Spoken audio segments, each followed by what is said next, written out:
sili oi mama tauti ia o lo mamalu e tu mawe whaavavau lo mato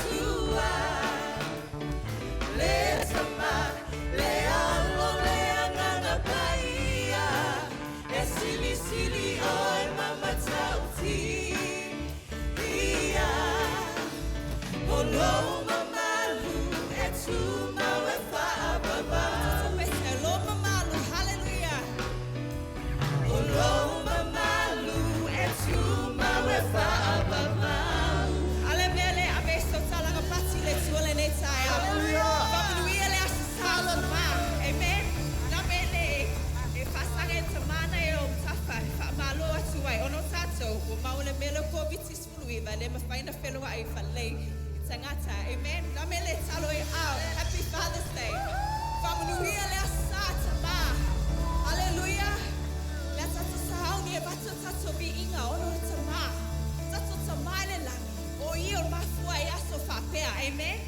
o io mafua angol ne aso hallelujah for my o maia ya tato alanga fifiele li hallelujah why fifiele ne aso alanga mai fana wale tu alanga mai hallelujah hallelujah ya tato watu ona luma malebi inga awa ole li ole tu sili lea hallelujah hallelujah sauni mai o tanga la tatu sumele pesele ai ata mai ma siva mai hallelujah Jesus e pule la ba tama malo la tanga ba mai le lalo mai hallelujah tatu pese ata ai ata mai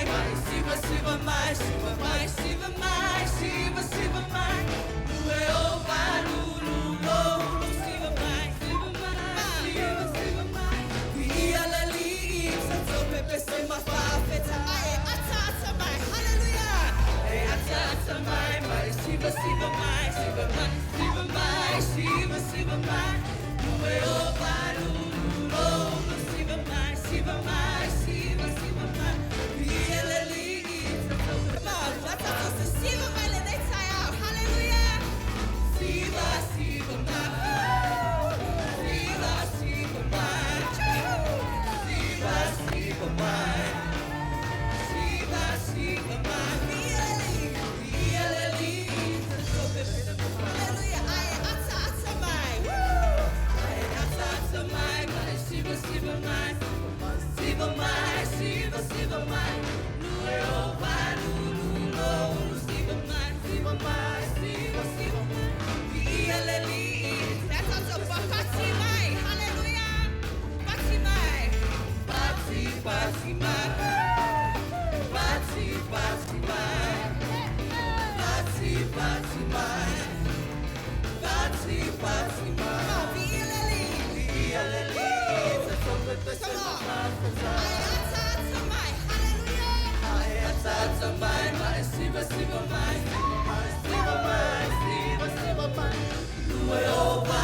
Hallelujah, batulo bi inga mala tolanga le saya. Hallelujah. Hallelujah. Bio tsma. Bio su. Anganga pa ia fio mai le nei saya. Yengo lueng iloto la fana. Hallelujah Jesus. Hallelujah.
Mātou te vi ia oe. Mātou te vi ia oe lo mātou atua. Whawhtai tele lo mātou te mā. Whawhtai lo mātou li sili sili esi. E sili sili oe I mea umalava lo mātou atua.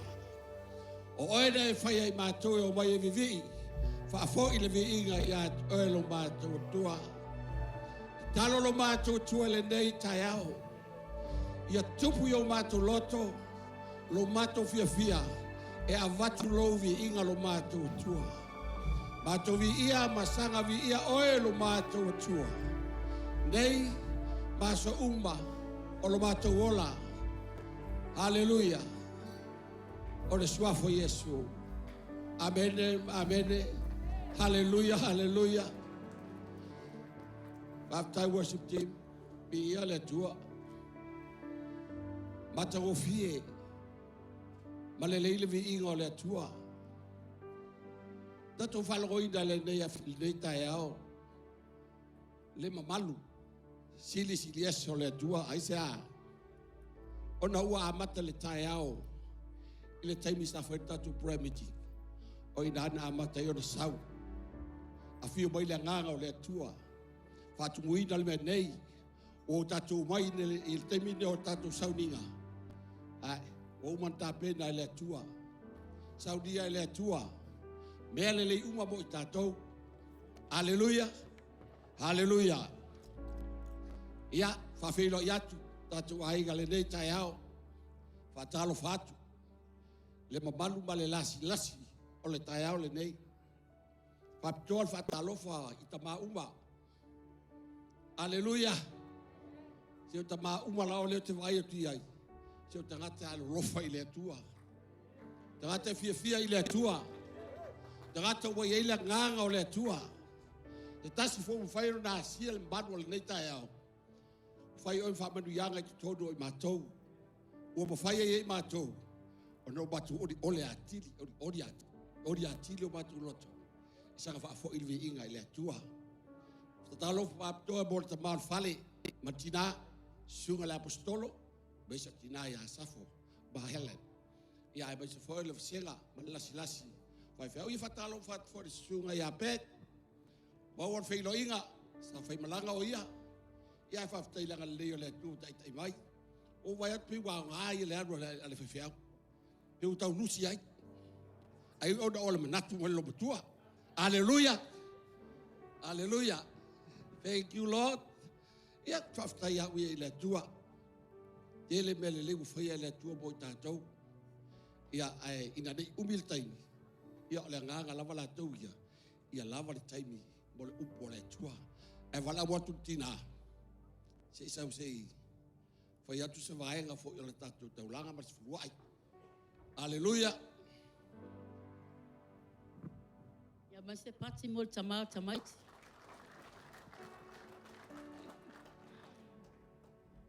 Ia le atua. Ia. Mo i la tau ele i sila fia lo ingoa. O te vai atua tumu a tatu e kale sia. Ia. O au o rawatonga whainu le lei lo whai. Ia. O la o whaia se whamalosi mo tatou se fulwai ma le tauranga le nei tai au. Ia o nai manu tatou taimi. O iei lau tusi na, ia su eifa lau tusi le teuto nomes fululua, a o lona whai upu e ono ma le fitu. Ia a maua lau tusi a mene mai. Ia a o lea lau whai tau ina atu. O lea o to atu ni upu e whaongai lau whamalosi. Ia iei sau taimi, ia nai halwe le whale whai tau ma, nai iei o tusi na. Whamai le whai upu mua. Ia o tau ave, ia o tau taulanga mu, ma le mea e se furua ia o tau mea. Whamai le whai upu e fitu. Tau te a iai i lea mea, i luma o lea liilo o tau atua. Tau te oli foi i mea umalava, e whaia i o tau lima. O tau a toa ma o tau a inga. Mai o mea ua whaamanuia ina ai oi, e lea lii lo watua amene. Po wa le upu whamalosi. A o te fia whamalosi a uia. O lo tau mai i whaamanu yanga le atua. O te tali tonu o le ngaluenga lava le atatou. Ta watu yo tatou a inga, ta watu yo tatou whanau, ta yo tatou wo, le awala e maua i whaamanu yanga. O te fia moli maula uia ni whaamanu yanga. O tali tonu lava uia o lo maua i tonu, lo a inga i lau savalinga, ma lo tali tonu i le mele o le sfulu ai mal taulanga. I le taimina o mele whaamai, o whaapea tangata, o popole tangata, o le ini tupe, o le ini mea ai, o le ini ngā luenga, au te iloa lau tala ia auto, O a ulava ia ma lo tal tonu lo ainga. O a vea le wha mai lea, ma mea ota ni o wha mangiana o maua.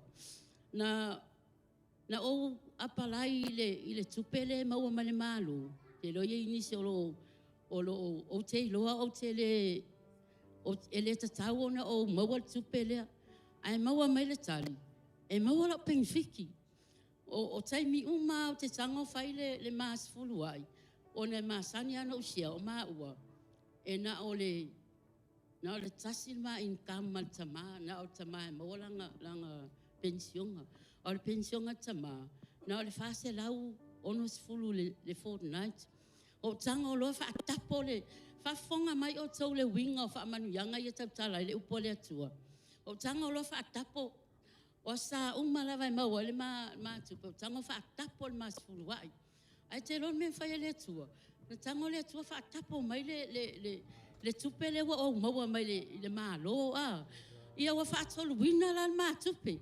Vi ia le atua. O leo te tau tala tai au nei. O te tau tala i wha manuyanga. E le ai ma se mea o mativa ai lo a inga po fia ai lo a inga. Ai sea. O ta ua e au wha mai ia o tupu mai. O wha manuia mai le atua tātou. Ai sea, a foi le tātou tali tonu i le atua whai wawenga. Tātou te tali tonu i le atua a tātou fōai, e fōai mai fo i le atua. Aia, a umau o lima, e le ise mea tango le atua whaatumu mai. Ai a mātala whapeo lima, sau le atua whaatumu. Amene? Ia le atua le tae au o te wala au atu le au asa wha mole pen whaiona stu mai numanei. Ia, se usu mas tatou pese wha mole e au al tatou la fonga, ma le tatou sfulua. Ia, tope mai le savali. Ia, siva mai na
tai tele lava tama.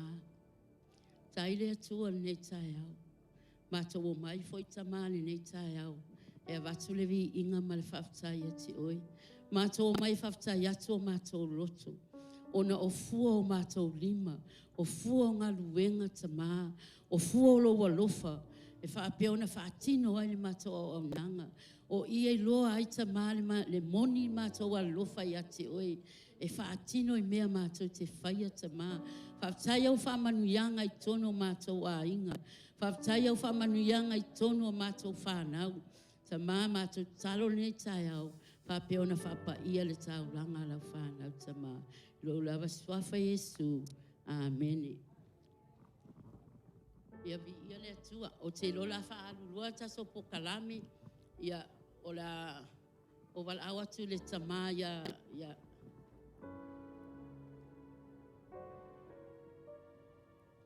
le tama ia tau pa'u. Ka mole pen whaone su mai e whaisausi. E le to atele ia whamalia atu tato ainga e kalesia. A le o atu le wala au ia te oi. Ia sahauni mai lea sa sa Malaysia sa. A la na tolu lava ni tama po o le avatu ia le avanoa nei tai au. e whai ni moli mau mo tatou a sao tama.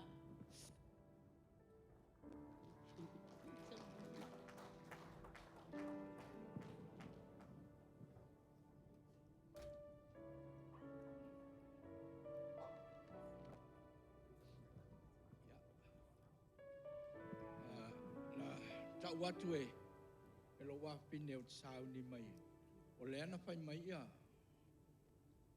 tas pale o tsau fai sau fa malos o pat le ai ele io o ai lo waso o ale la no wala watu mal pa lo le por tua ia a te le wala no te liale ia o no le sao ni mai por tato tofi fai launga ia e fa pu wa o le meta wa fa tai le lo fo le tua io tato o lia manuia la sa tama mato fo e fai malanga mai ia tato wa fa tai fo e fa mai wa tato fai tau langa fa ta siai fai tama aso tama fa ta siai ia le upua na ma mai ma sai dia ma oi i Brisbane ia il school fast o ia ele o mai o no fa ma ia sa fai e fo inga hi pe o te mile o to ave ato to ia ile le aso ato ile il tu spaia ia o le upulana o mo mai e fa pe ia le upa ma sa ngai tanto o le fa tua fa moe ia ma le lofa le silia o na mea ia o le lofa lea ia fa mai la le o nga tu spaia faith is a power. Hope is a promise. Love is a person.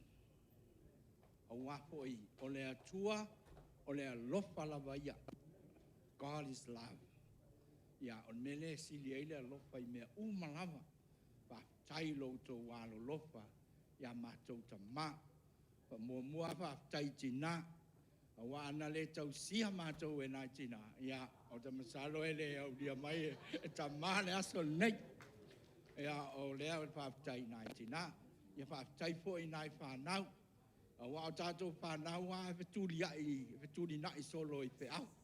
Ka mo i o alu ta mane mai me lea. Ia o nai fa nau fo i o lo tinga ina tau si tatou ta ma. Ia lea matou fa tai fo i. Ia e ta fa nau u malava le kalesia. Mai fo i le fa mnianga mo fa nau. O lo mai le fionga le tua. Ia Israel. A tau nuu le polpolai.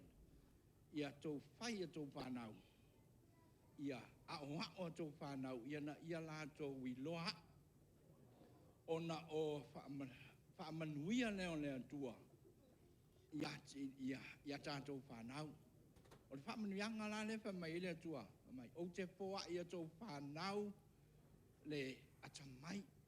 O te poa ia tau whanau le poto.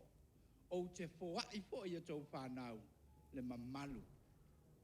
O le mamalu la leo le tua. O le whamanuia ina ai tātou whanau. Mamalu ai whanau. E mamalu ai fo ia tātou o tau tamā. Ia whapea fo e nai tina. Ia, whamanuia lava le sunga le apostolo. O whaltua, ia manuia lava tamā uma lava whaptailo tau wanga le lei mo i maua. Sao whapea. Watu a watu al whaptai. Ia so muli ia ai maua ia ole ia la moli fotu nei la sa nei pa tai a tai tele lava lo to wanga le lei o tupe o ta mapa ia malato mata fia e hala le ano sa winei e pe ia le so ainga so sei sia o te pata wa te lo au pata lo fa mai foi ma ata mai ya ta pa tai lo to ponga fia ia manuia lava le sa tama ia telefo ini asa tatou te mafuta i pea ia swafo Yesu amen I ele li ia e tu atu le avanua le tama.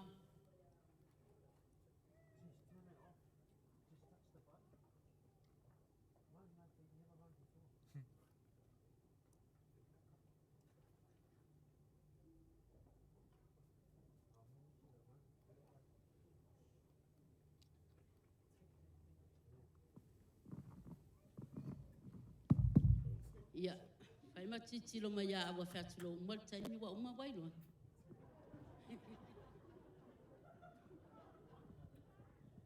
Ja. Tum salua o le ese o isili o leo ua umana to muale sunga te ngai ngai a tau pau e o si utama o to pau ma te nu patas ia ai se i pa ia tu sina fa malos ia po sina fa vai vai fo le a muale le tu sia elau ma ia elau tu spa ia le kenese fa mole mole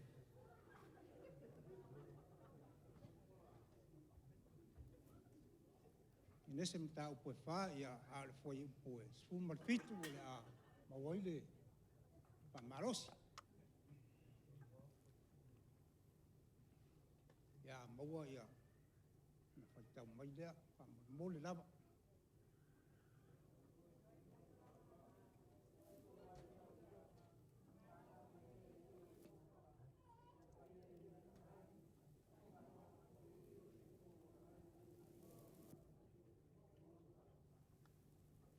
oi se fa mole mole o se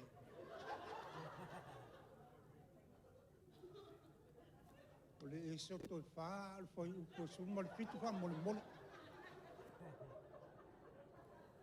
io e a nga fo le se sa oi fa mole mole la ia se fai tau mai la fa mole mole e soto fa foi u po su mal fitu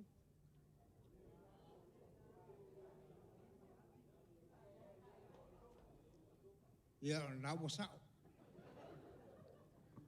ia o le ale to na ia te a fai o e ave loli o e ave pasi o le ala male o le to mena fai va venga e te tonge ia o pili i hoi ata wai lau fangu nai me fa pena ia vai foi le ai aone i pe o to o tatu o to o arona to arona ia no fo mo for pa ka to ia e to o fa tau lai tu ho ia isa ai kupito ia i tatu mo la to na a fai la o ia o se to ha pena ia o vai termine ai mai sa tu pulang marosi tama o tu nai fa fine ia to la to te foi ia ona no fo peo so ia o mela le o te lo fa utina e wa Samoa ia o nga luenga le ta masapa tu ia to po i mele sambi ia alu le ba ia o tatu mai ne tu ia o tu nai tinal ma fole ave o tele me o ta me ta stam fai me ai io si to lo a to la ta sango tele tango fa se me ia e fai ai ma me ai ia fa lo ngo ta fa tanga o so ngu le lim io fa ia fa te so o le vai fo ba ai le ngo ta ku io o le fa nga inga le to o ma le termine ia le fa to a matalen faunga pa pitai atu le sunga le penga inga ia pasta tale ma malfatua ia re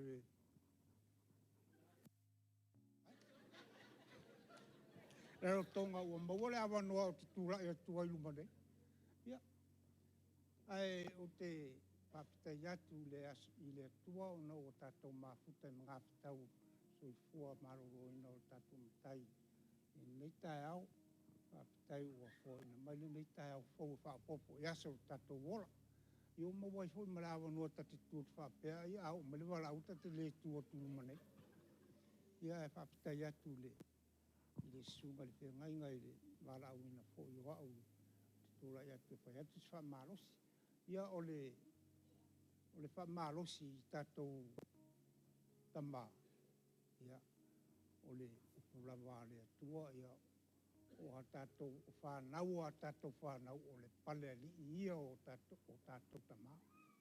E tatou pei hoi o na maalia le saunoanga tau pau, e tatou whapele pele ma whausia o tatou whanau le upu. Awe ei le upu lei ma whautua ia i oa o taimi nei. O nei vai taimi. Ia o tele lava ina. Na alu lava te maititi e whailo na roto o le whalongo. A matau lia le lei. O le whalongo. E mawai le usita. Le usita i mawai le poto. O le poto la le e whao ngai nai. Nga o mai le tua. E te tau siama e wha mai. Ia.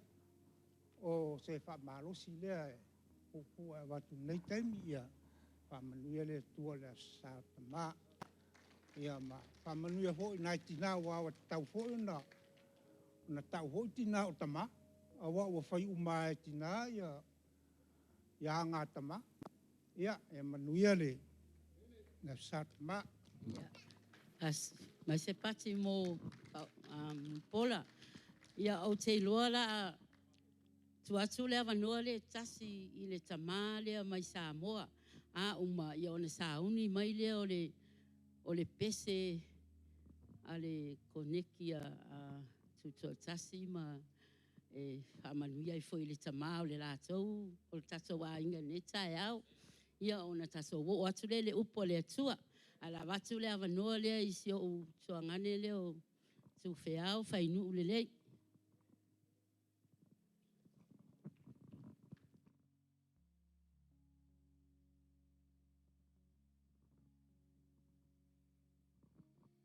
I le suafa man malol tatu li o Yesu Keriso le au le kalesia ia e whawhelo ia tuai i le sunga le apostolo ma le faltua ia e tainane foi o tupu mae ia o tula toa o le paia o le kalesia i ona tulanga whaalupe o le anganga whaaftai fie whaamawina ia ona o le nei ama no whaauro ua o maua ia whaapitoa foi mo le aso o tamaa mai mol silfia ia sa fo le va toilolo pe alu tua pe alu luma ia pe tai ia e sa fainga le tua maua e faia le tua nei ava noa ia e tutu la ia o tutu la fo i male nganga fa lalo tau tala fo i male ava tele le pa ia o le kalesia ia ono le nei ava noa e fa mole ale le tatou fa potonga se sui fala u tuspa ia ile evangelia Ioane lon ta pos formaltas fa mole le se tatou faitau fa tasi mai le foi upo fast food evangelia Ioane ta pos fultasi se faitau fa tasi mai foi upo fast food a fai u maua faitau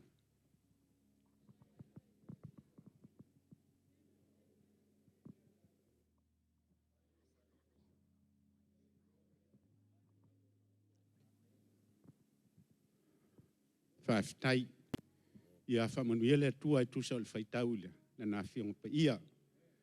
Whai mai upuna o loo iai se vaenga o le whai upo e fast food pena o le whai atu ea ia te oe. A whai e te talitonu ona e iloa lea o le mamalu o le atua.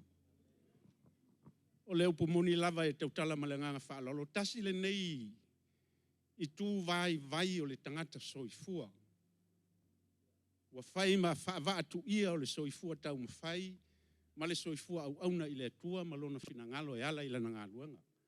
O le ola le talitonu e fai ngata ia o na talitonu. O tātou e manao a i tūlanga fo ia se ilonga o le me vai ai fai moni mau vai ia. Ia pe an tātou si la fia tele a fionga al tātou oli. Amu ia e le vai mai. Ai talitonu mai pea. E ui an tātou le sila ma vava ai le tele o me faia le atua. Tātou talitonu o lo soifua le atua. O le tala masani. O le tala le toe whao leina o la salo na lo ia upu ia ufai mamatua.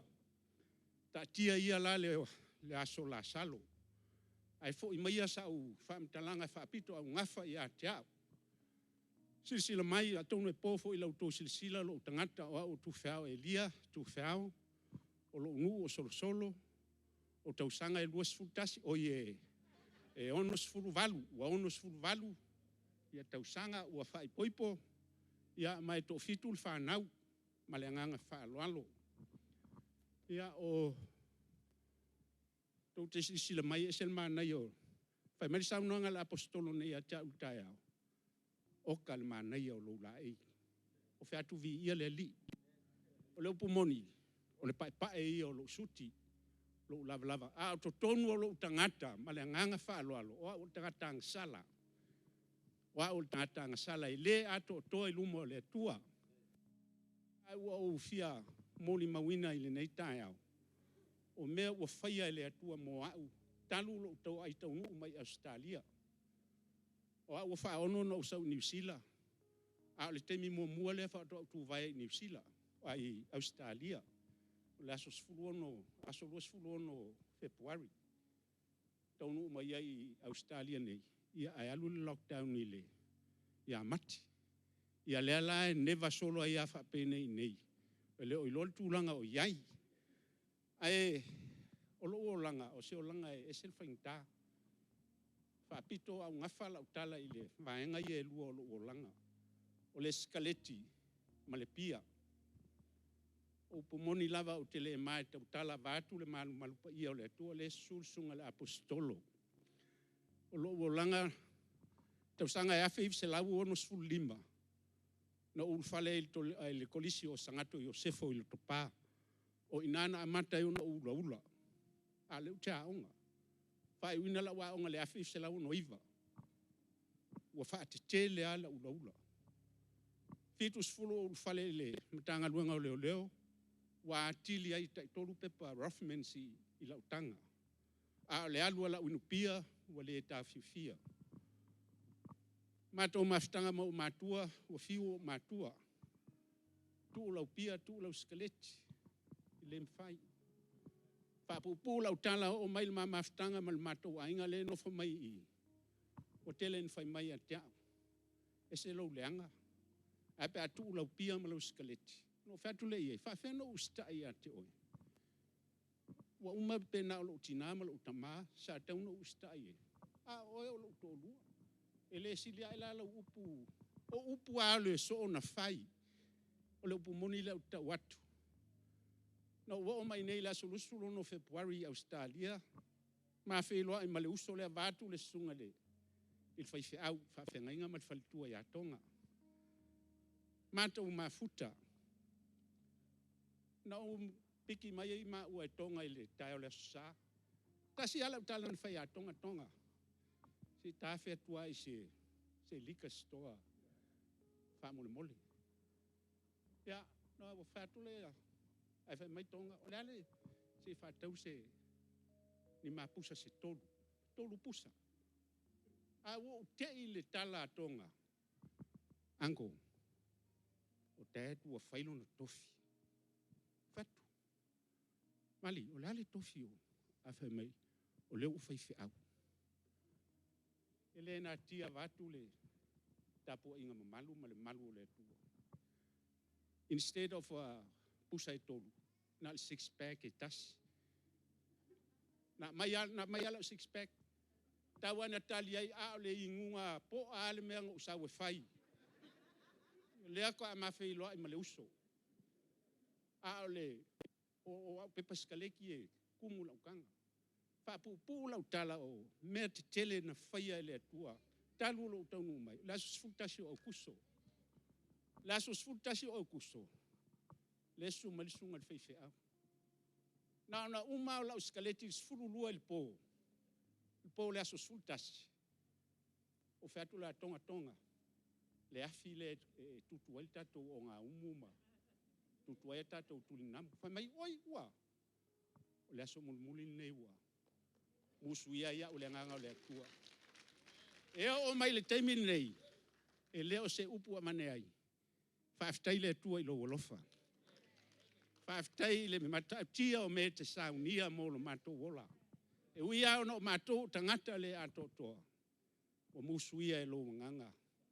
Ua mawhai o na tāwhia nei mea umamoa. O le nganga whaaftai le i le atua. Whaaftai lau sunga le apostolo mal faltua whaaftai te talo. Whaftai fo isi le nofa le au whenga longa tutofia le atua le tātou e kalesia. O lautou te talo lea. Le ua whaalia le musunga, le musmusunga lilo le anganga. Ia, talo si ia ave ai.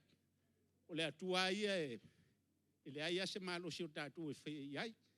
Ia au lau te talo, ia lo whangia le atua. Le ngā luenga whitape o na whita i tunga iai le sunga le apostolo ma le whaltua, sanga ia ne ai o le tai.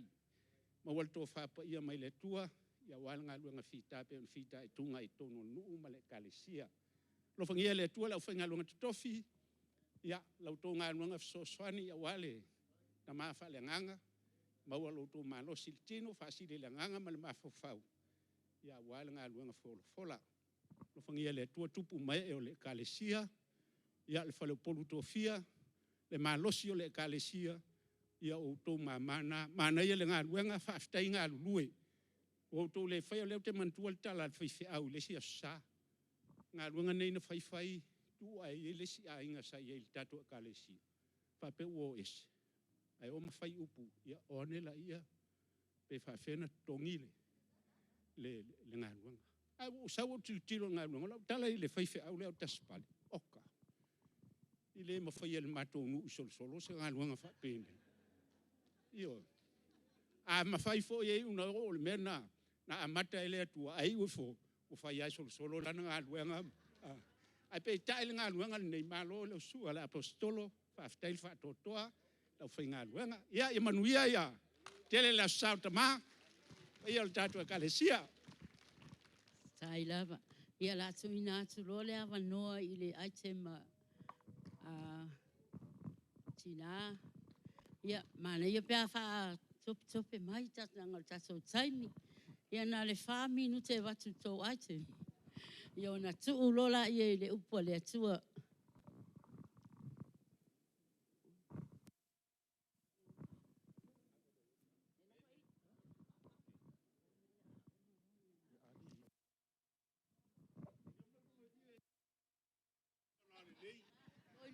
Oi lunga yo.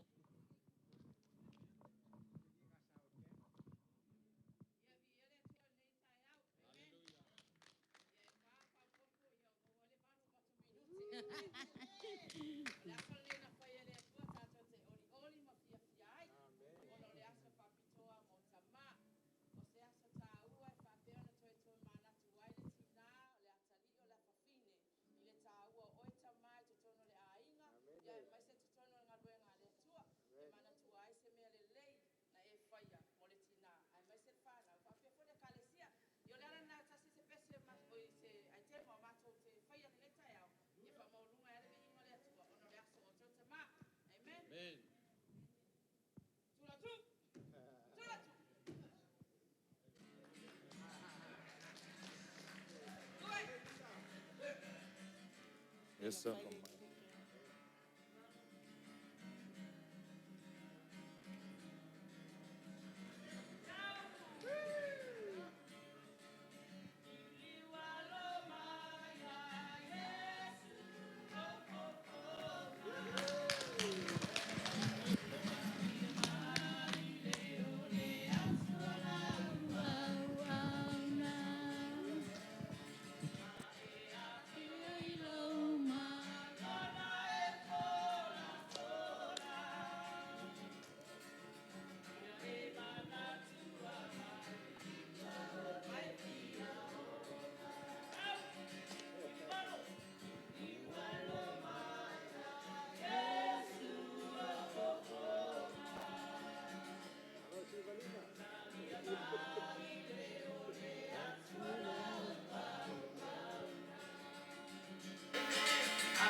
Oh, Luisa. Oh, Luisa.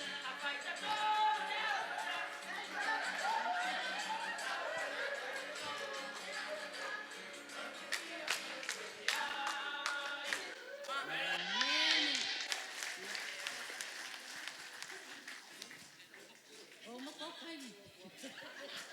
Kaya.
Ia whamalulu watu.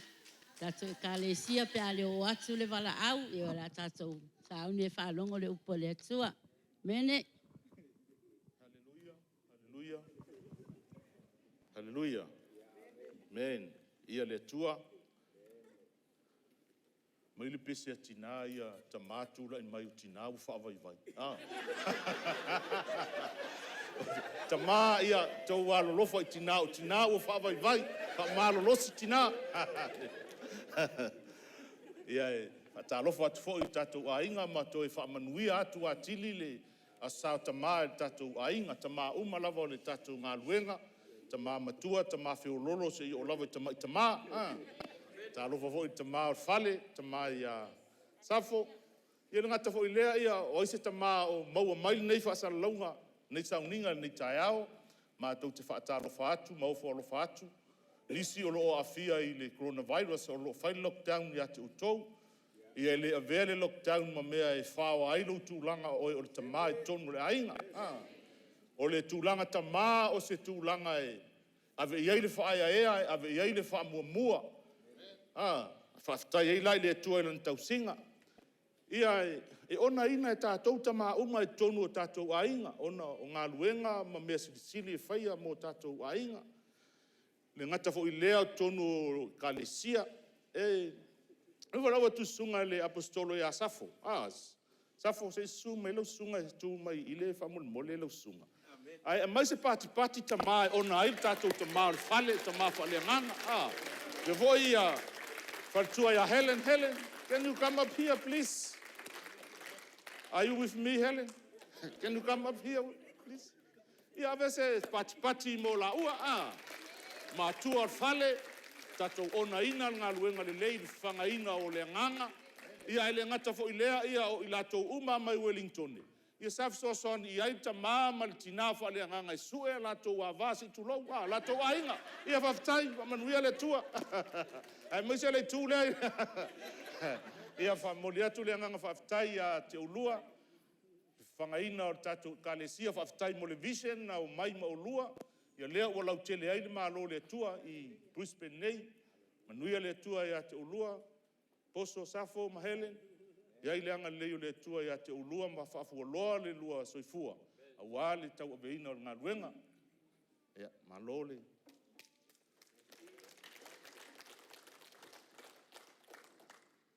Mana ia tele la unga o tatou waso, mana ia i o whiau ia na au mai nei aso o tatou whaalongolongo whaatasi iai. Ai, se i tau mawhaisi na mea sa uwa awa ai au ia iai fisosoni atu. Ia mai nei aso. Ole sa lea i le lua vai aso taluai sa o mata ia Yosua. Na uwa awa ai ia Yosua, he's a great leader and also an obedience father. Ai pe taile sa lea na te anei, na sau le teine lea oi. Tau wilo lea sa whaila na tau tinonga I lumai I. O na prophesy lea I mātua. Keep praying. E toi fo I mai I a whanau. Keep praying, there's God will bring our children back to us. O ina la lea na drop mai lea nganga pa ia I loo nganga. Se o ta mai nganga, se whiau mo le nei tai au. Ia o le nā la lea la tatou aluai, ai o te no pou tu mai lunga ele tatou media tatou tusi fai tau fa mole te ma e vala au ia te oe I lau fa au unga fio mai nganga pa ia e fa au fa atasi le matou fa longo le nei tai au ina ia maulunga so vi inga ia fa au fo ilo ngutu fai ma ala va nei tai au lau fa nau fo ia tu le vi inga fa manu ma fa ne tanga ia te oe te ma su meni. E maua mai le tātou whiau le nei tai au I le tusi la lea, leo esi le sila mai ai. Luka e sfulma lima are whai upu e lua se folu. Ia a whai o naua wai lunga. Ia maa nei au na tātou whai tau whaatasi ai. Ia tasi lua whai tau.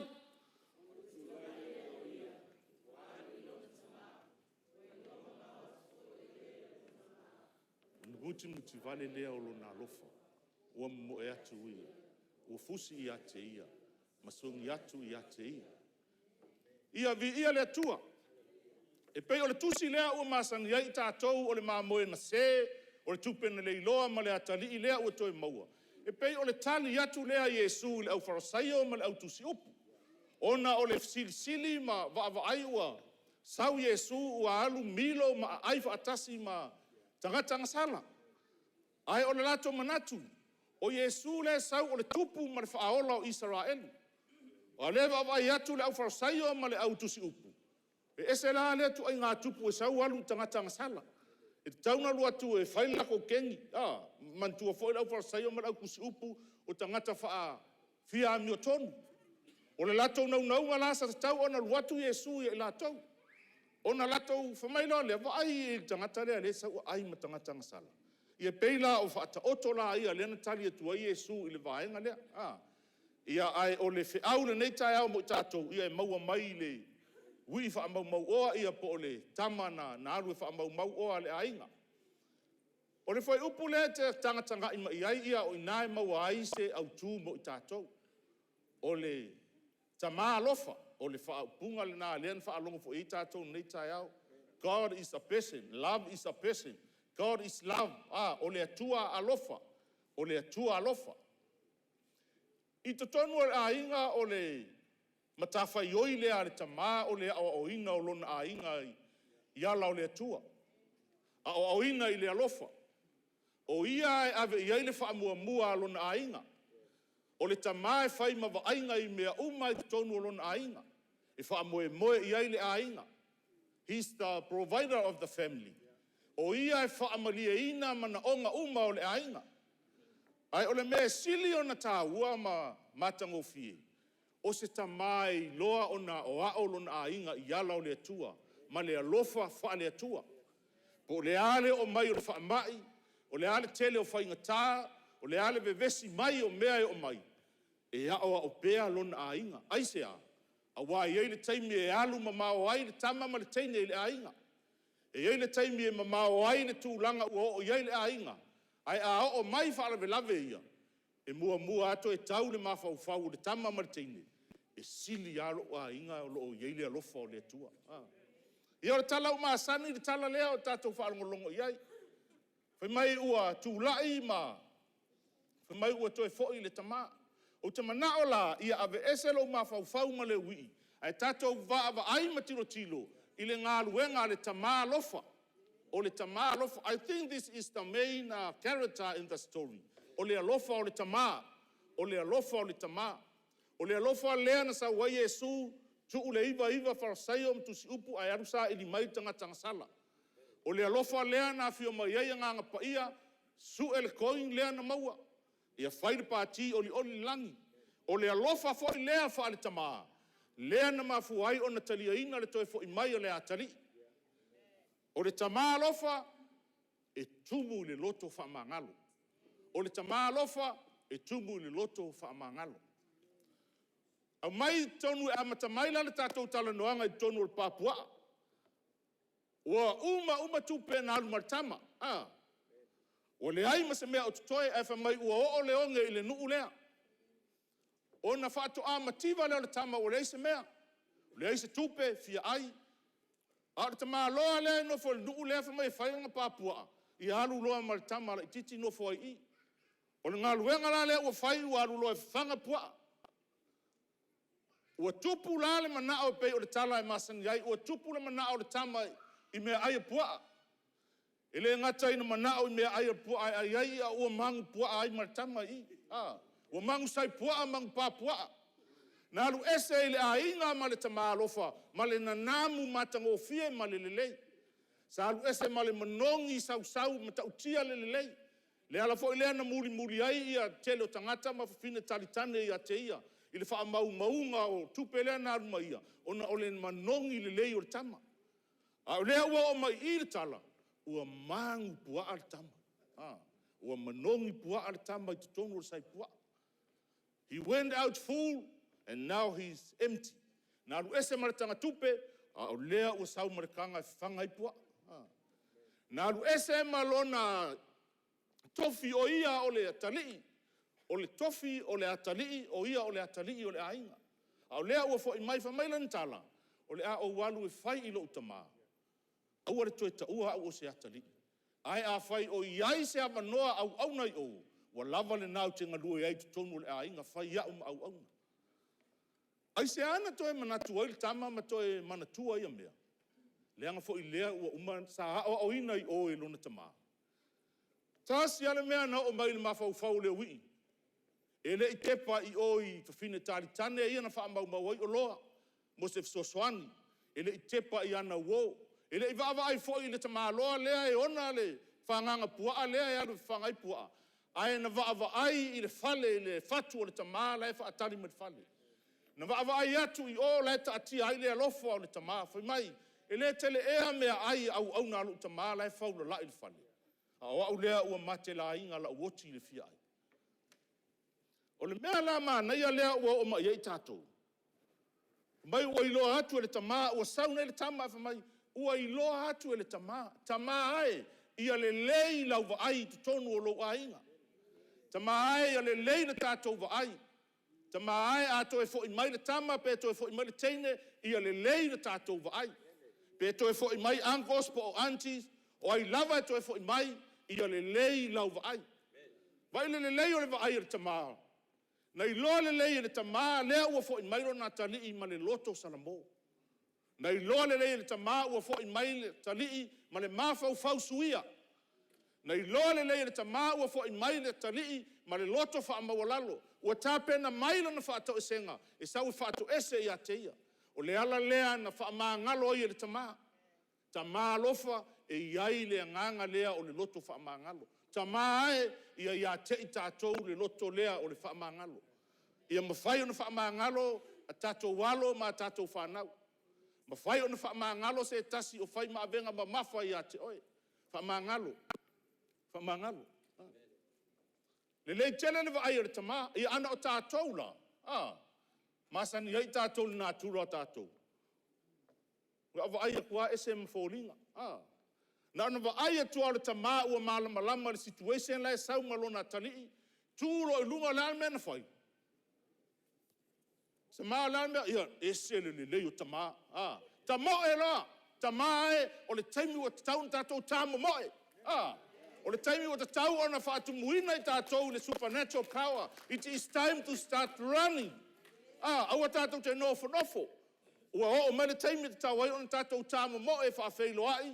A tātou whanau ma tātou watalii, tātou wafafine, tātou wō o e na o ese. A ua tātou toe vai atu ua toe anga i mai. It is time to run. Run. Throw your arms around them and kiss them. Taimi o le toi fo'i ai, e fusi ma kisi I ateia. Ai ana o whaapela o le nā tura o tātou Samoa. Ia ngā o kilo kua ua sau. Ka mo e aku ka māmare, la au e ka mo e aku fo'i ki ngā ia malanga fo'i. Ka mo e aku malanga solo fo'i lea pe o le tangata suratonga. Ka ingo e walu reu koe sau. O mata o iswa ai e pula mai e valea. Ia a o le poto I o si o walu. O le ata mai o si au tama. E poto o te fo'i a te oe. A lawa e fai mai e valea, tama valea, teine lea ua toi fo'i mai. Le ai. Va ai le tama. E le I wha masino sino ina. Le taimina toi fo'i mai ai. Welcome him back. Welcome them back in our arms. E fia whaalongo a tātou walo ma tātou whanau. I le whaalongo sa whaalongo ai to tonu le whale. I le mea sa o ina ai I la tau e lau sunga tama.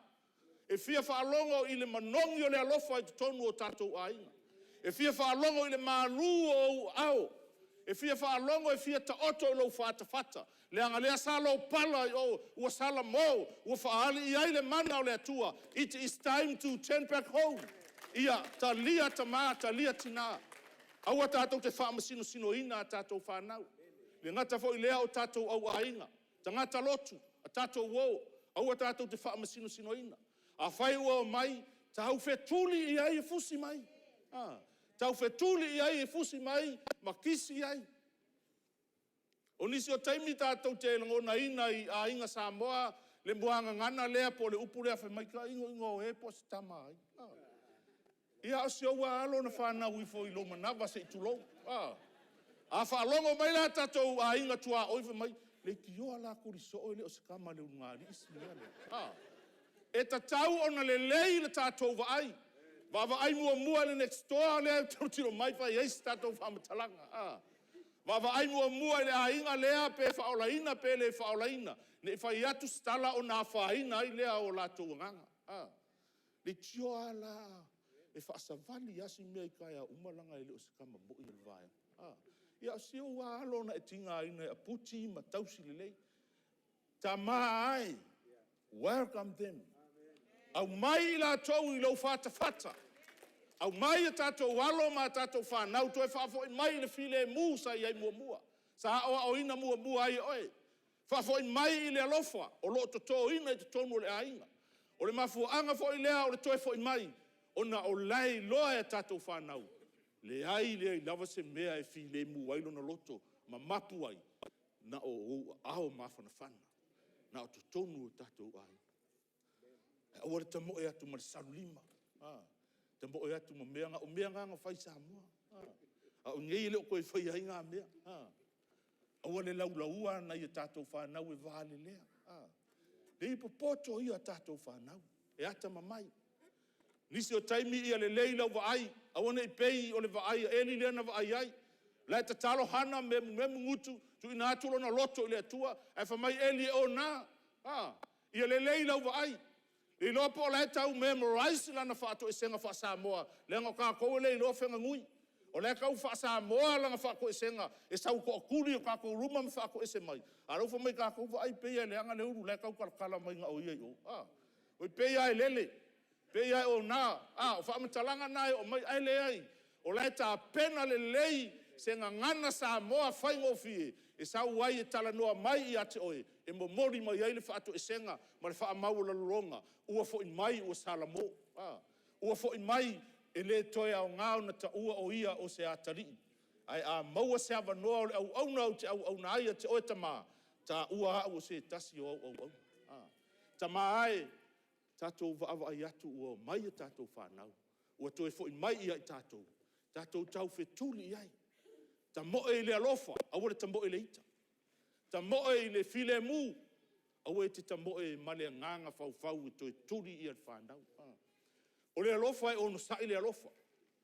O le alofa e anga maru, ta upo le alofa e le kale se kolonito le tano ai paulo. E wha moe mea uma I le alofa. E wha tua mea uma I le alofa. O le alofa e ufi ai mea uma. Tama ae e ufi mea uma. Pe la vea le taavale, pe le solofangua le ainga, Ufi mea uma le alofa aua le toi amana ia ngā mea. Ai alu e fusi le atali ma le afafine lai ua fo i mai.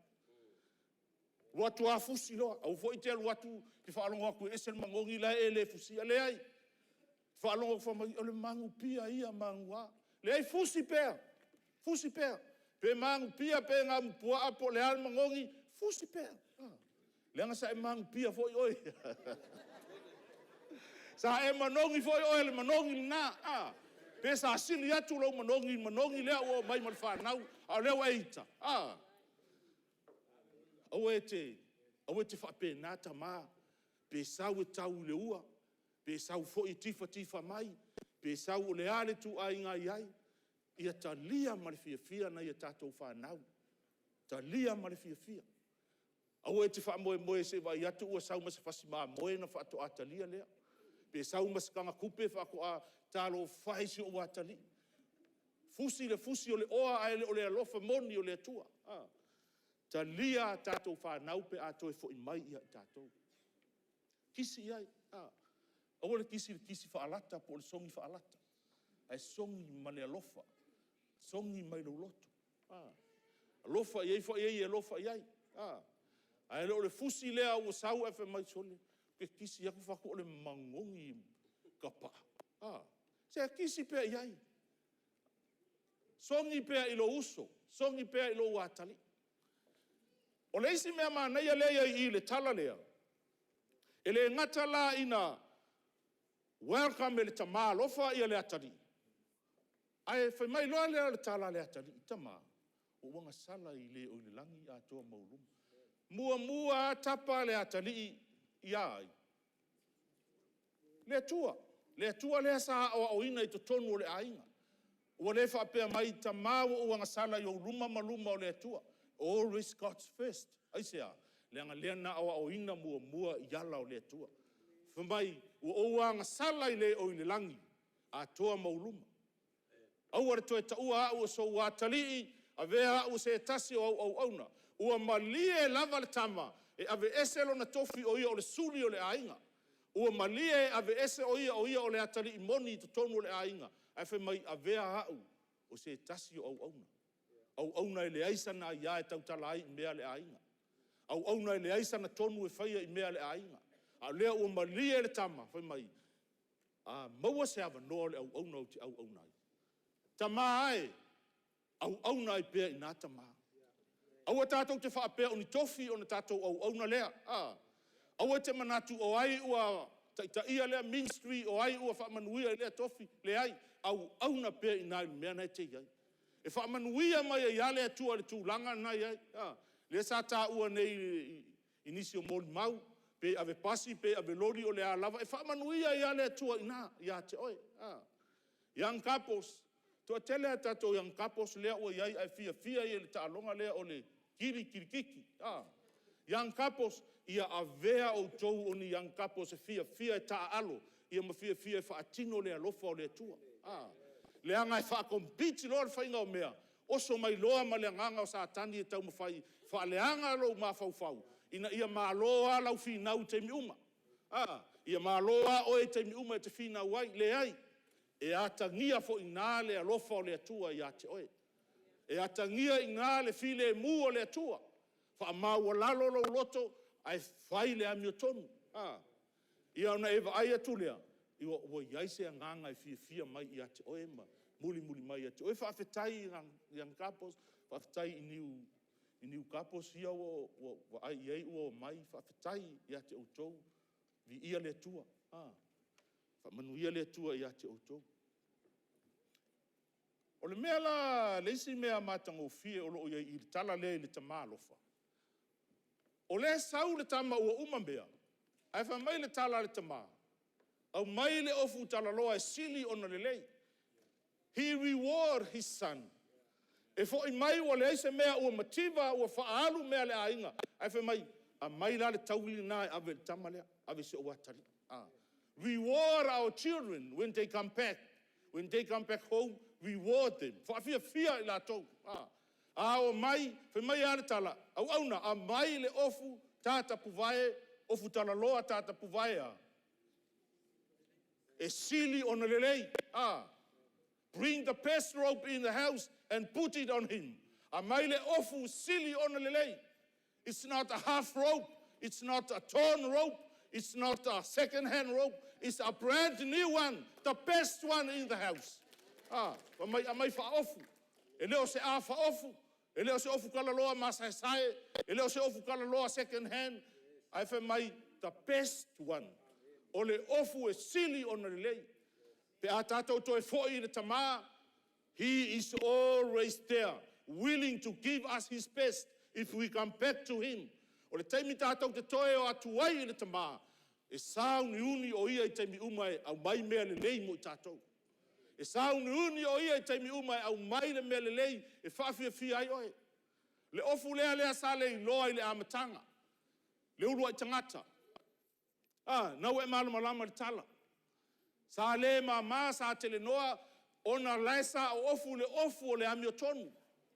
Ai ina ua anga sala I luma o le atua o le iloa le ofu. Tiro tu loa a kamu ma ewa ia ua lafi loa o le lava lava. O le iloa le ofu o le ami o tonu. Ona sau leo Yesu ua toi au ina mai le tamae sau toi su e mai le ofu lea mo ita ua. Ia lewa e malmala mai. Na o lava I lunga o le sa tauro. O le o singa la le whea ngainga. Ana le malingi le toto Yesu e le toi maua le ofu o tato. O le ofu e le whaatawina I ni auro mani ario. O le ofu e le whaatawina I ni tupe. O le ofu na la langa ina e le tama I le toto le tama I maa moe o Yesu. O le ofu le na e le pipi I aise le anga. O le ofu le na e le pipi I aise po na. E le anga. E le pala. Uncorrupted tolu. E mai e le pala. Tātou te whaafetai ai la I le atua. Ua toe maua mai le ofu lea na le iloa. Lea ua ofu ai tātou. Ua sila mai la le atua I le tātou mafutanga I le aso ma le aso. Ua le toe sila mai I a te au le tangata ngasala ma le leanga. Leanga lea ua ofu le ami o tonu. Lea na sa unia Yesu lungo le sātau. A tala no atua ua fia whaafufonga mai tama ona o le ami o tonu a Yesu. O le mea na lua wha tama au mai le mama. Put the ring on his finger. A mai le mama. Lea ua umana wha ofu. A lea ua toe wha mai le tama. E a mai le mama. E alu e wha mau mea. A lea ua toe tuu le mama I le lima. Sign of authority. Ua toe tuu ina atu I le atali I le pule. Toe tatala ina atu le pule. Pule ai mea le ainga. E toe tuu ina atu iai le avanoa. E toe wha aua waila na pule o ia lava o le suli o le ainga. O le ata le nā o tātou. O le pule le nā lea ua au mai le atua ia I tātou.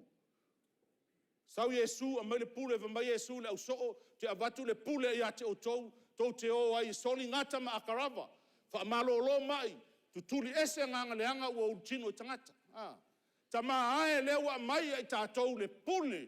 Tātou te o ai soli ngata ma akarava.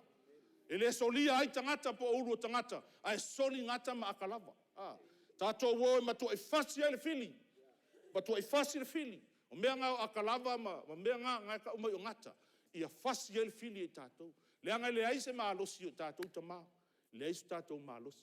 Whaftai fo ina I tina. Ilana ngā luenga le lei le tu mai e unai tama. Ma alosi tama. Ma tau fiofi tama. Pe a o mai le mai au tama. Ia o nisi foi taimi o e foi wa e fisosoani e watu le whale tonu le mawhau tama. Ia ai ono sai e pe inati nai tu o tama. A we te fia oso mai luma. Stay behind. Hallelujah. A we ke suia le whainga o le sistema le atua. Whai mai o le tama, o le tane, o le ulu ye. O le tane, o le ulu ia, o le ainga. Ai o le tina. O le fautua le lei o le ua lea o le ai. A le ai le ua le ngai oi le tama. A whaianga o le ulu. E mau ala le ulu le mawhainga ngai oi. Ai o le ua na te whaami milo tama li liu ese o mata ma le merna ia li liu whaapea. Tama awe te wawa ia li liu lunga. Whaftai la o tau ngā luenga whaitina. Whaftai lo o tau tutu ma rosi tua o tama. Tina matutua, tina feololo, tamai tina. Whaafetai la o tau ngā luenga. So swani ia I mātou tama.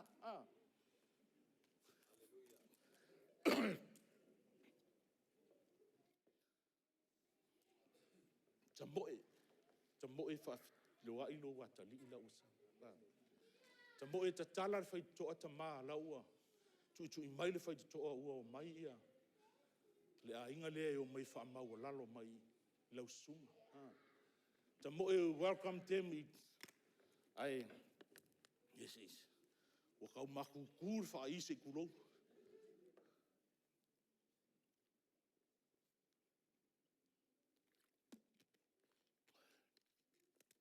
Tole. Awe ke ka moe lokar fai kokoa. Ka moe ka kala fai kokoa. Le anga tātou tau te waai aturoa ua tūr ta vale, a tangata le te ita iai, ka moe loa lokar fai kokoa, fiu kui, ai le, ka kala iai fai kokoa.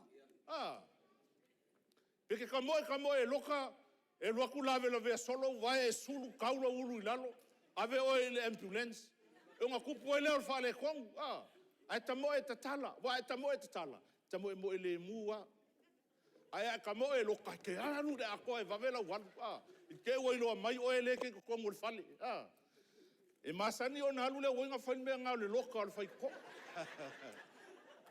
atu i atu le au tālai, ia kiru ko anu fa so le vaku leo mai so se longa local fai ko vaku awa ti fa penga pe o le stangata o le tu ta tala le fai to ta tala le fai to langa wa ke fia ia ta tala le fai to au ta tala noa i tangata ia so stangata lava le anga e le o i loa i tatou le melena o le sa ili uma tangata uma po fena me moni la sa ili fo i la tou ia la tou tala inga o le fo i sa ili tatou le lo po le tala ina atu le na o le fai toa e mau ai le ava noa e tala noa atu o na liliu mai ai le liliu mai ate oe e liliu mai ai Yesu ta tala le fai toa ta ma le te loa o e ko le le ia la kala o ki ngai loka haleluia ia le tua tala le tatou fai toa ta ma o ina o tatou ai o leo te loa e leo mavae lau ngā luenga fai le aso ma le aso ai au e te popole o a mea tu tupu i whanau au e te popole ta talo pea oe o a o pea le upu o a o yaso e le taunga le muai maso e taunga le muai fai mai i paulo i a Timoteo o a o pea le upu so se tu ai ngā sisen o a o pea le upu au e te popole ta ma au e te popole i lau whanau leo umana mai le prophesy le vai yaso leo. There is a generation of restoration. O le tu pulanga whafowina lea ua toe taita ina mai e lea tua. O le tu pulanga lea na o ese whaalongu tata ia i tātou. Ua toe taita ina mai e lea tua. Ua whafowina o la tau loto. Ua whapeane e toe fo i mai ia i tātou. Ona e le ai lava se mea e sili o na whamanuia ai.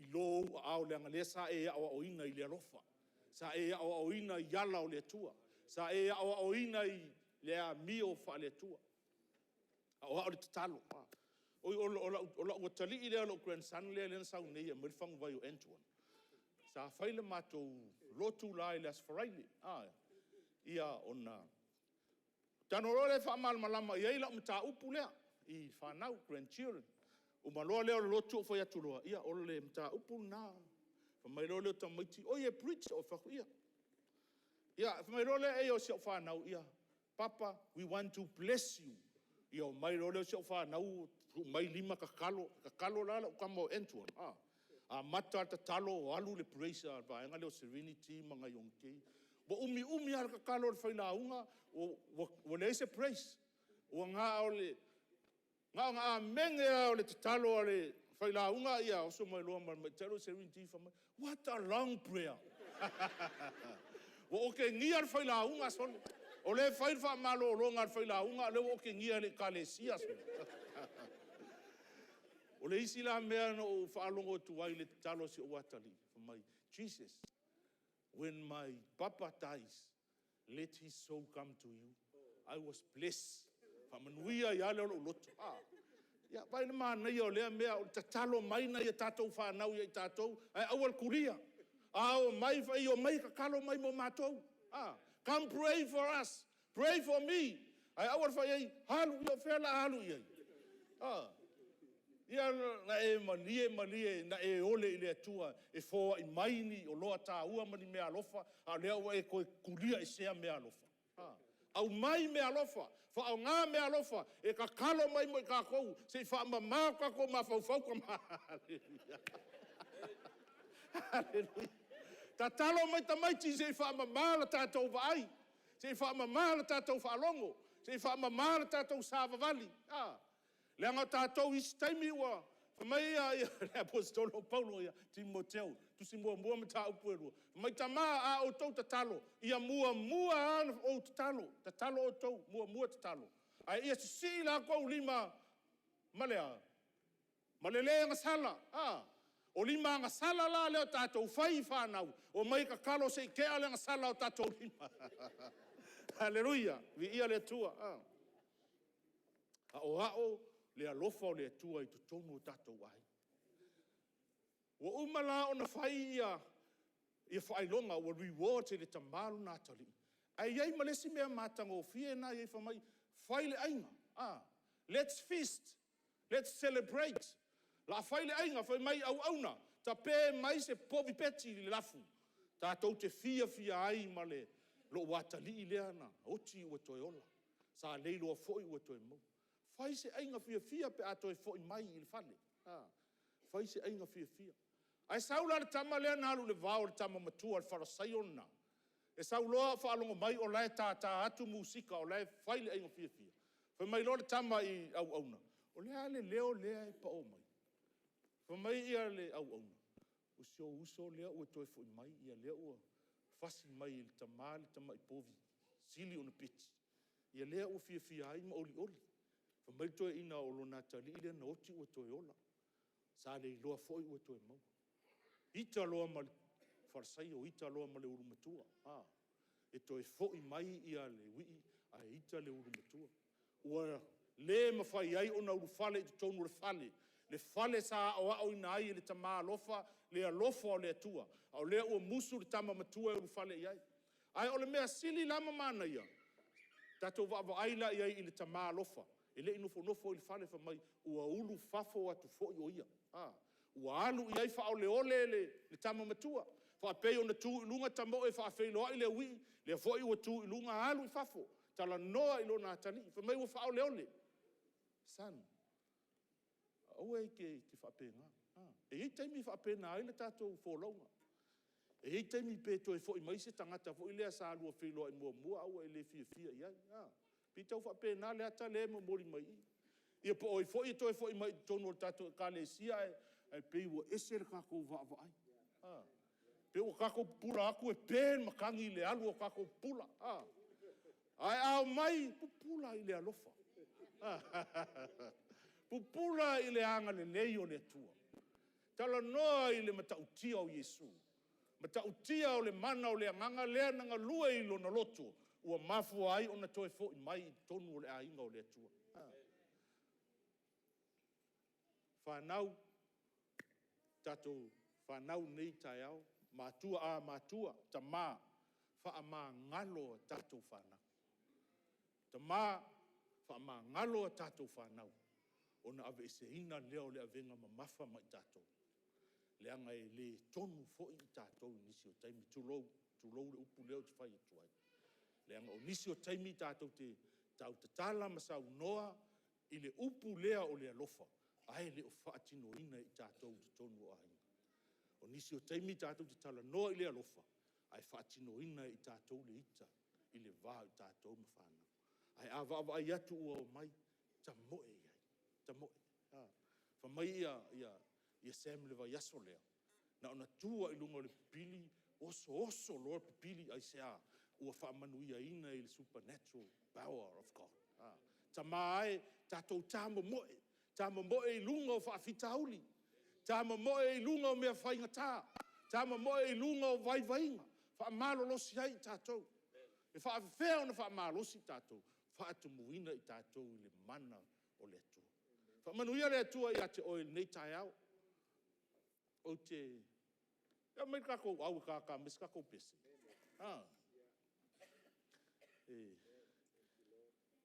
Te iloa lea lofa whaare tamā. E le na o tonu o le a inga e whaatino i nai. Tātou te whaatino i nai whafu. E whētu lau tala lea.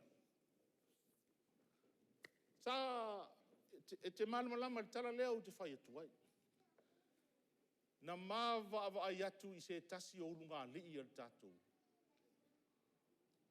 Ua a mata ona. Ma saele lau whai, wha pēnā, ua. Wa alu ara tangata ia. Ona ma ta talo lea. E ta talo atu a sau le mana whaasala vei o satani lo nā nganga. Pa mai aua, mai mauri taimi e le tu me whai ona fixi le problem al vaenga lea. Ai whai mai nganga pa ia. There is another level, supernatural power of God. E ma whai ai ona whai. Na whaafewhea ona maua le mea lina. Whai mai nganga pa ia. Oe ana pongi. And then we fast. Mahawaloa kakalo, anga pongi. Whapupu le tala. Ua toe le lei le urunga alii. Ua toe le lei le mafutanga. Ua toe va aia foia i tātou. Salo nai te malamalama i le tala. Ai o le tala moni. E le na au le vaenga lea mate ta talo ai. O tangata uma lava leanga o lau va ai i le mafa nau. E tutusa uma lava lau va ai mafa nau o le tātou i kalesi. Matua au le tuua lau ngā ruenga o le tatalo. Au le fiu e tatalo. Tatalo pea. Pele tali mai tae au e tali mai le vai aso lea.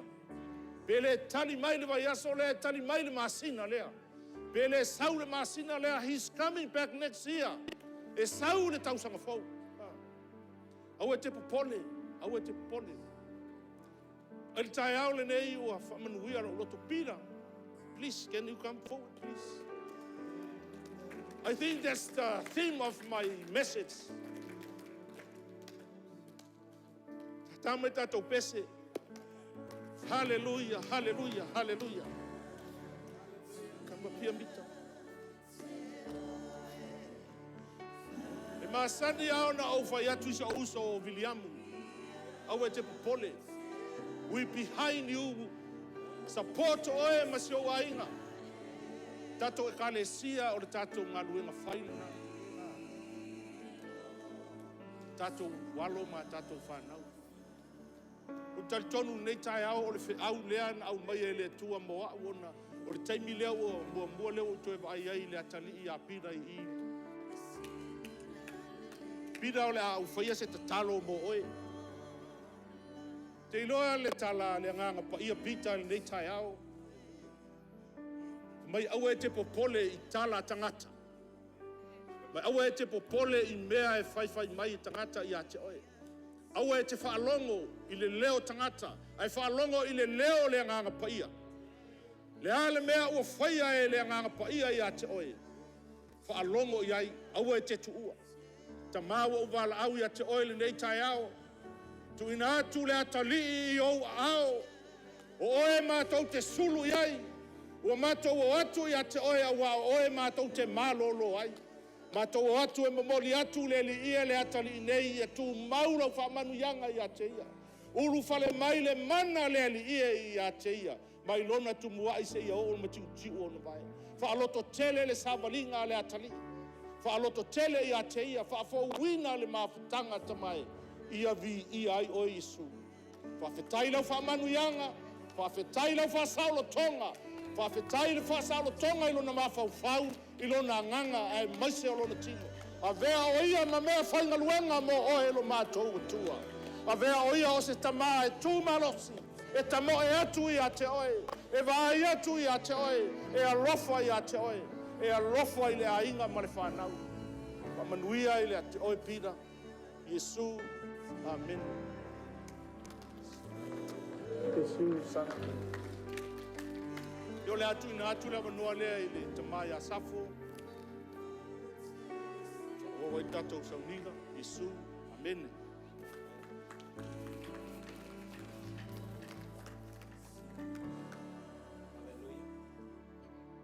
Toi pati mai watu wale tatu viinga le tua ia whawhitai e sile mana ia nei launga nei yasu. Mana ia tau tinonga, mana ia me uma, fo ia le vi inga le tua. Hallelujah. Ua fa solo mai tatou le fa wina tatou sauninga. Pe ua tale fialu fale. Amen. Ofta fia fa longo sisi fai la aunga sa. Ia ai ola langa e woleva nga vela lau ko ngai. Amen. Aftai dau sunga tuto tasi mana i te lele la aunga ne yasu. Fia tawilo ia wai va ai le ngai o ia le nganga pa ia. Na fai lau tau tinonga, fai lau perfetanga. Ole au ngale o le mana o le tua. O le sunga ia pati ma sala unga le sitato sauninga. E le itala noa ma e le ia il tato sauninga lea. Ai tutu sala la unga tuto tasi o le tusi e tasi o le fai upu e tasi. Ape, e fi fai sau tala. Ia, sumai pati e fai sau tala fa mulmol. E tasi pe lua minute o na te fa umale o la utala lea la. Fa aftai. Aftai lava mo le nei ava noa. Matango o fie, aftai lava mo le folofoleina le upolo sunga tuto tasi. What a powerful, powerful word for us this morning. Ai le mafuanga o lo tūle nei o te whafo i atu levi inga ma le whawhetai tatou tama. Ma mole atu se whawhetai o le toanga le mo lo noi te ngata fo whapeo fo i lo tama. Fia le atua le teime lena na mawanga le phone call 4 weeks ago. Well, whaano no, but we'll fia fo i because the way lo tama i le li. And lawa tuku le au Yesu Keriso o lo tama. So just on behalf of my family, my mum and my sisters, fia vatu se mea alofa mo le tatou e kaile is here. E so swani mo le ngaluenga le atua. So again, thank you for that beautiful message, Pastor. Ia whaafo i atu le vi inga mo le whawhetai tatou tamale nei tai au. In suafa Yesu. Amen. Hallelujah. Tai lava pati o pati sa Sydney i le maliu o lon tama ia ma nei e foi o tau tinonga pati fai le statu sauninga ia viele tua mo i latou o vai atu le tele. A lot of young families, young couples that are here. May the Lord bless you. Ia whamanuia lava le tua o lau wala watu le sunga ia o lo ia se friend po se atali fale ngang foi nei tai au o le wala watu su mai fai ultato talo na uto va vai solo poi le atali fale ngang le la tonga e si me o fia fai e fia fala au kama ia se umala fai ia nga wala ulo tama langa wa kar kai ngole lunch ia ole la maro tu sunga ia fa unga Sumai va mole lau sung. Ia o whaunga o se tasi o le matou a onga le I nala I whamali atu I lau sunga ua wala au atu oi I le I longo atu mata watu I o le sunga whaunga ia la a whaia sana la a whaia ia se te talo I whai wale tatu sauninga ia whaftai tele lava e se le lo fia le nei whai au nei au na foi ala tatou tula I la usul tatou pese leo te fia pese ia o le pese foi le fai wai ia lotu foi ia tonga ia te mana e fai pe fa se uma wangalo ia o le pese leo fia pese ia ale la fai mo le talo fai tatou te fai wai ona tatou fa solo tula ia I me alofa ia o te salongi ke ukusi ka fe foi me alofa le sauni ai whaftai lau sunga unga ai mana o foi fai sau tala tasi pe lua e watu pe lava noa nei na e sauni e whamon mole si talo sanga tatou te fai wai whaftai. Praise God. Ave sau pati le tua ne asu. E leile tua taimi malava Whaftai le te maor whale, e nea no whaaro. Whaftai fo I le tua o ia ua manatu mai ai. Musu ia I te maor whale, whaiwina. E sau ninga whapitoa ra sa te maa, e ala I se taro. I le lilo I tātou I whonga Iova. I le lilo o I whonga o le tua. Pe a whamaoni lau loto I le tua. Whaftai le whailaunga nei tai au. Tusa le lei. Le whiauna alanga ina ma se whiauna usau mau. Se lamo I fitu suma valu. Sa langa ina le sunga la apostolo e luava yasu. Na ia tai ma whawhanga. Lo la tau I le whamaoni o lona loto. I lau wawa ai ma le upo le tua nei tai au. Ta ma le ele ngata I ati o tau whanau. O le ata na le upo muri muri o le whai upo na mai whawhanga ma le whamaoni o lona loto. Le ngata ia o tau mātua, a o tau whanau, o muri muri mai o tau ala. Sa o tau whawhanga I o tau whanau, I le whamaoni o tau loto. E mafua I se a le arara atu le tamāra whare. Sa ia whawhanga ia te o tau o whaurulunga o ainga, I le upu mai le tua, le whamaoni o lona loto, ai au tini tilo atu o tafa, o se kale sia mua le nei. E se le whaatumuina I la ulu sina.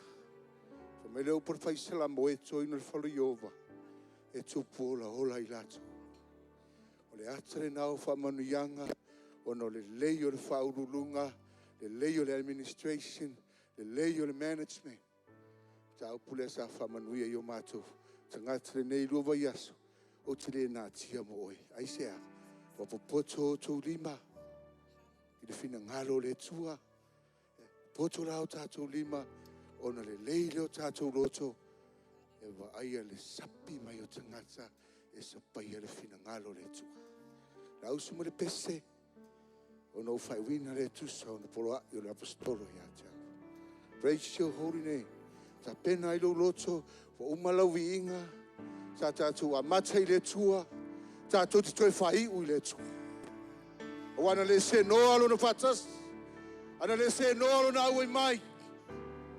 E le mu le taulanga I le so. E le maualunga lo na mamalu. E le maualunga lo na paia. Au ai siri lava o ia. Ne afi. Ta pena I lo loto. E te toi whawhetai ai le tua. Awa o ia, o iwa I manuia. O ia o whamanuia I lo loto. O ia o alu ma le mana o naupu. Hallelujah! Glory to you, Lord! Praise your holy name!